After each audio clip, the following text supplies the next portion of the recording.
What's up, Grayson Report? I am back with another ghost report, and today I am going to be discussing the disturbing case of Betty and Barney Hill. You guys aren't familiar with Betty and Barney Hill? Well, in 1961, they claimed to be abducted by aliens. So, did little green men actually come from them? Stay tuned after this.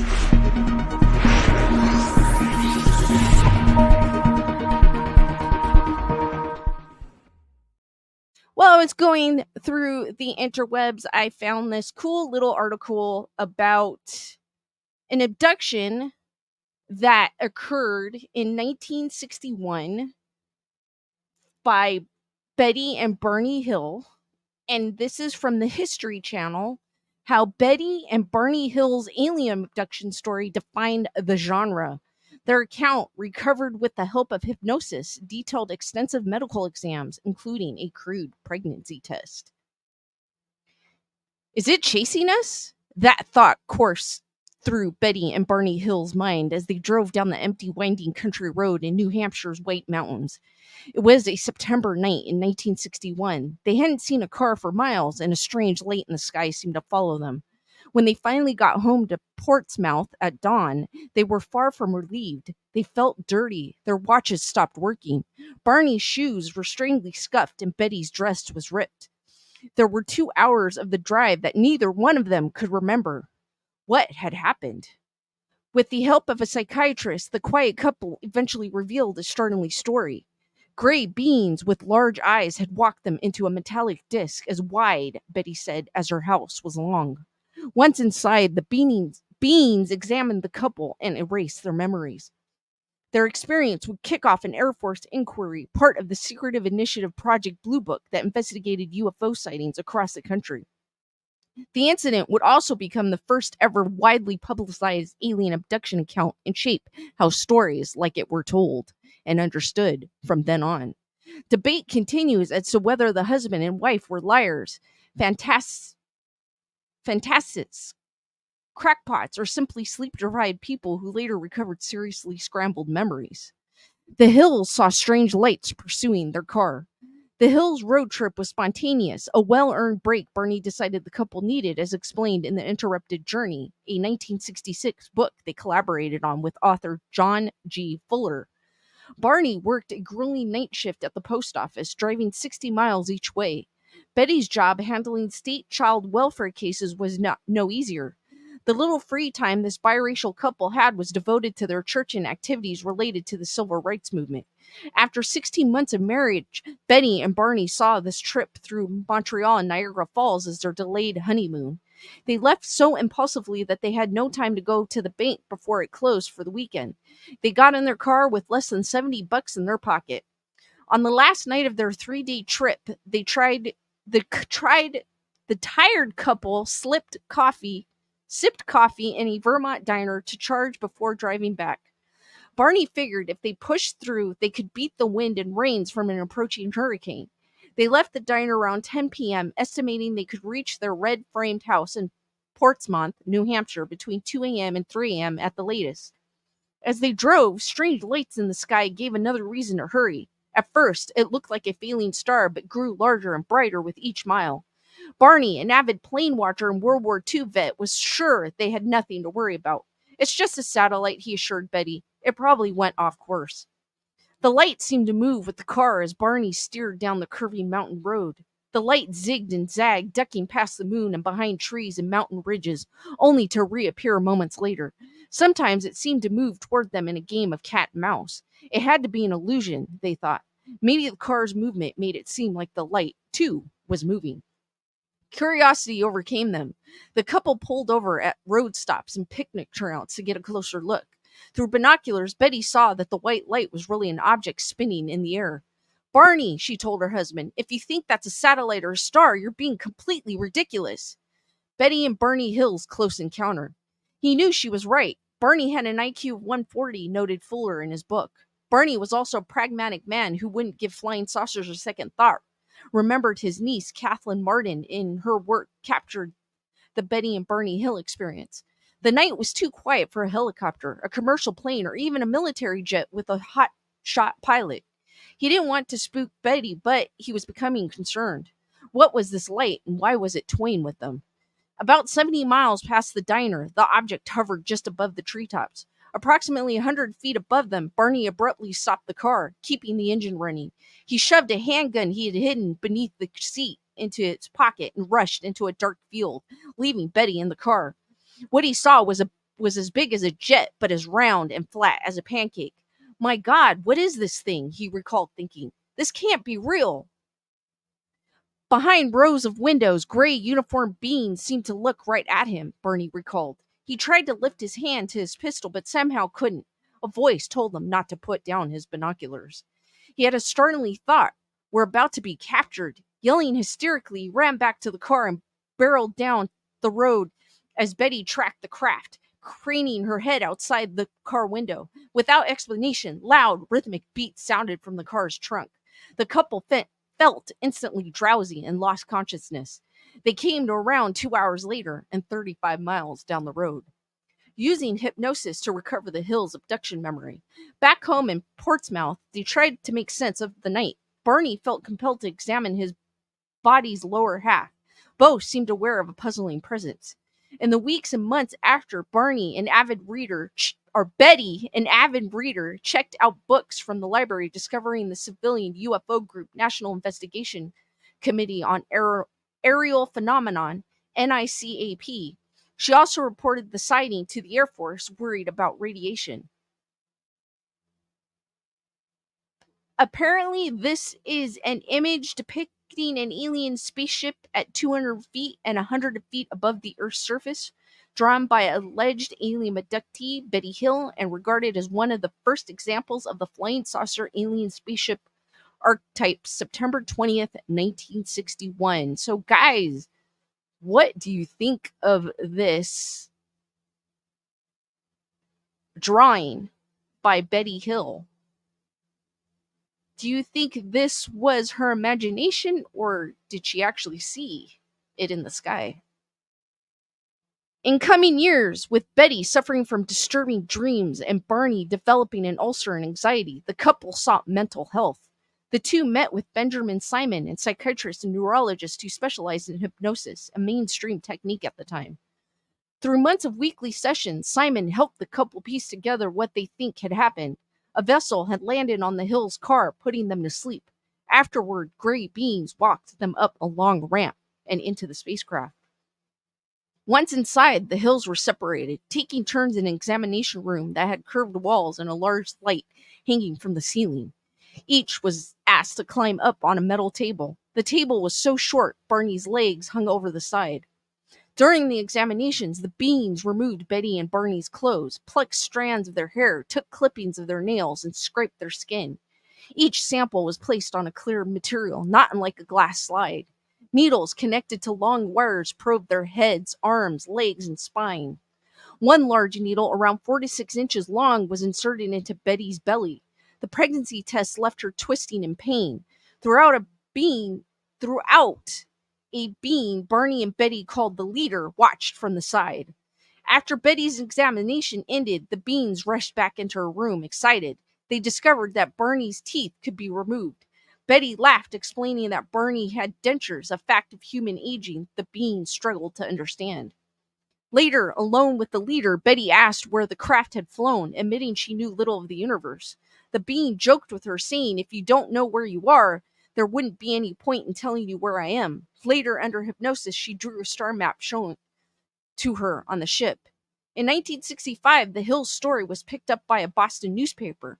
After that, everything changed. The Quiet's couple story became the subject of a best-selling book and a movie starring James Earl Jones. The upstanding civil servants had become celebrity abductees. The Hills story became a model for alien abductions. The Hills weren't the first to spot a UFO or even to report an abduction. But their story did capture the nation's imagination. It was so widely publicized, it had helped shape how we talked about alien encounters and abductions to this day. Before the Hills story, alien encounters were friendly, according to Christopher Batter, a professor of sociology at California's Chapman University. Some aliens even lived on Earth and commuted back on weekends. But once the Hill story became better known, abduction accounts shared certain characteristics, such as medical examinations and missing time, aliens with large heads and big eyes, dubbed grays in UFO circles, became classic sci-fi staples in personal accounts and pop culture, close encounters of the third kind in shows like The X-Files. The Hills story and those that came after helped pave the way for a new understanding of human experience. Richard J. McNally, a Harvard psychologist, puts it this way: the alien abduction phenomenon, in my opinion, shows how sincere, non psychotic individuals can develop beliefs about and false memories of incredible experiences that never happened. Experts of all stripes have tried to explain why intelligent, otherwise mentally stable people came forward with these experiences. Many psychologists say sleep paralysis and hallucinations play a role. Leading questions during hypnosis, the main way most abductees unlock their stories, could also have been a factor.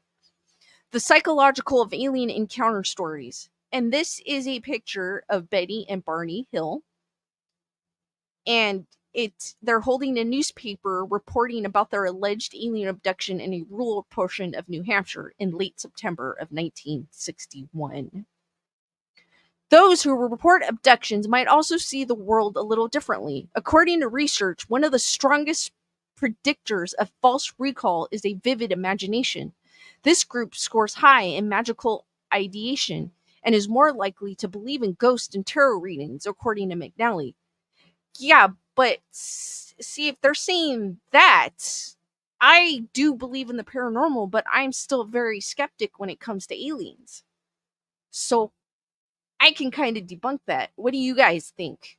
Comment below. Some believe the Hill story was simply a myth in the making, with the supernatural meanings, vulnerable protagonists, and otherworldly journeys that are often the hallmarks of legend. Many point to the stress of being an interracial couple living in a predominantly white state in a turbulent era. The year of their hypnosis, 1964, was marked by Cold War tensions and civil rights unrest, with numerous urban riots erupting that summer. You have a biracial couple at a time where obviously it was not easy to be a biracial couple, said Batter. Look what those aliens were, a mixture of black and white. I find that very meaningful. Abductee stories depend on first-hand accounts, the most vulnerable form of evidence. Memories can be distorted by stress or distraction or even manufactured. When a false memory is in place, psychologists say the brain works to fill in the details. Psychologist Michael Sherman points to patternicity, the tendency to see patterns even when none exist, helping us to see faces in clouds or assume that one event caused another. Past experiences also shape human perception. Barney, a World War II vet, thought the head gray looked like a certain person and seemed menacing. Betty, meanwhile, who had been excited to see the aliens, bantered with the affable Gray who performed her medical examination. That alien even agreed to give her a book to bring to Earth with her.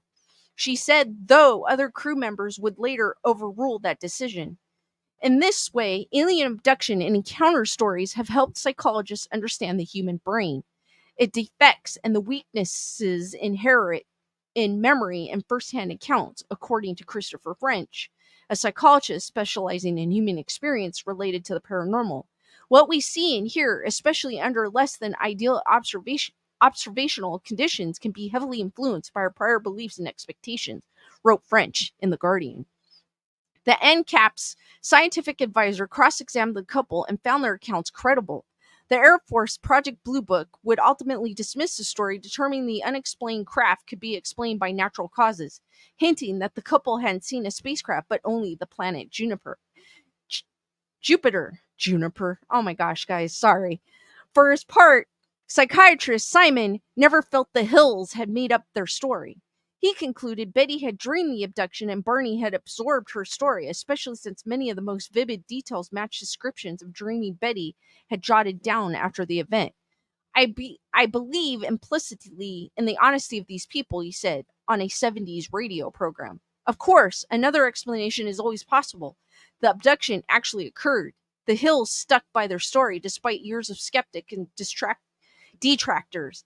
Like many abductees, the couple never felt false memories or sleep paralysis explained what they experienced. Betty became a known voice in UFO research and claimed she was visited multiple times in the decades to follow. So, guys, what do you think of this article? Do you think Betty and Barney Hill were were actually abducted in 1961, or do you think that these were false memories um from a vivid imagination? I am mostly a believer of all things paranormal, but I have a little, like, I'm a little skeptic when it comes to UFOs. But by the way abductees explain their experiences, it's like what we do when we examine something. We take samples. We would do the exact same thing if we came across something unknown. So for me that seems plausible. Like it's a possibility. Um UFOs, I'm still kind of like, I have to see one to believe one. I do believe that there has to be life on other planets. There's got to be different galaxies beyond ours. I do believe in that, but I am still a little skeptic when it comes to that. With this case, I am in between because I feel like why would, especially in 1961, they are a biracial couple, and why would they want attention on them? That, especially during a time when that was not quite accepted. So I feel like, why would you want the attention on you? So I feel like I'm in between on both of them. I feel like maybe something did happen, and I don't feel like, even it said in the article that one of the psychologists said that they truly believed that what they were saying were true, that they weren't lying. But then there was other psychologists that were counteracting it to like a vivid imagination, like how Barney having a way different experience from Betty. So what do you guys think it is? Do you think it is a vivid imagination? Do you think something actually, or do you think they were actually abducted in 1961? Comment below. And guys, I do go live Mondays at 7 p.m. Pacific Standard Time and Saturdays at 8 p.m. Pacific Standard Time. Talk all things spooky. I do add some aliens in there every once in a while. Um, so catch me there if you do. I'm going to try to do some more little videos, as I can't go live as much as I want to, so I will give you these little teasers to help you get through your week before the next Ghost Report. So I will see you on the next one. Be there or be squared, and stay spooky.